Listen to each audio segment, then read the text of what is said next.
പണ്ട് താടിക്കാരൻ വാൽമീകിയാണ്. പണ്ട് താടിക്കാരനൗലി പാടി വന്ന പാട്ട് കർക്കടകം. ഞാൻ ഇതിന്റെ കുറെ വലിയ കേട്ടാ തീർത്തുമില്ല.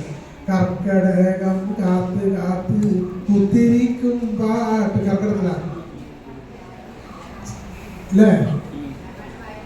കർക്കടത്തിലായിക്കാം. കർക്കടകം കാത്ത് കാത്ത് കുത്തിരിക്കും പാട്ട് കാത് രണ്ടിലും കൈവരലി തോന്നിക്കൂട്ടും പാട്ട്. കാത് ചെവിയില ബാങ്ക് പിടിക്കുന്നില്ലേ? കാത് രണ്ടിലും കൈവരലി തോന്നിക്കൂട്ടും പാട്ട്. ബാങ്ക് പിടിക്കുന്ന കളിയൊക്കെ ഓതിക്കൂട്ടും പാട്ട്. പിന്നെയോ ദശരഥ രാജാവ് പണ്ട് 3 കല്യാണം കഴിച്ചിരിക്കുന്നു. അങ്ങനെ കല്യാണം കഴിച്ച് കുട്ടികളുണ്ടായിരുന്നു.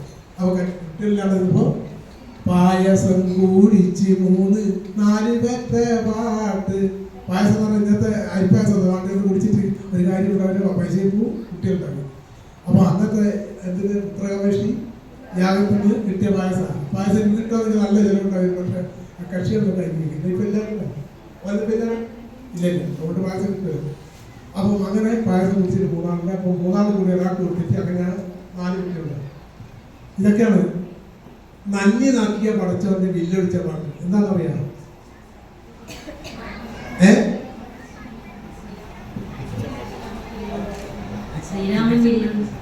അതിന്റെ നന്ദി നാക്കിയ പടച്ചവന്റെ വില്ലൊടിച്ച പാട്ട്.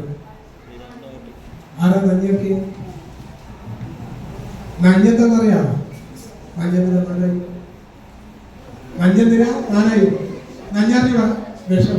നഞ്ഞി തട്ടിയ കുറച്ചെന്താ ശീതളാണ്. പണ്ട് പാലാഴി സമയത്ത് കാളകൂടെ വിഷം വായിലാക്കണം. അങ്ങനെ പാർവതിക്ക് ഉണ്ടല്ലോ സ്വന്തം ഭർത്താവ് വെച്ചൊന്നും സന്ധ്യ ഉണ്ടാവില്ലേ? അങ്ങനെ പാർവതി ഇവിടെ കഴിച്ചു കുടിക്ക് ദേവന്മാർ വായു കുടിക്കുകയും ചെയ്തു. അങ്ങനെ നഞ്ഞി നക്കിയ പടച്ചോന്റെ വില്ലൊടിച്ച പാട്ട്. ഇങ്ങനെ മാപ്പിള രാമായണം ഒരുപാട് പഠിക്കുന്നത്. അപ്പോൾ നമ്മൾ അവസാനിപ്പിക്കണം.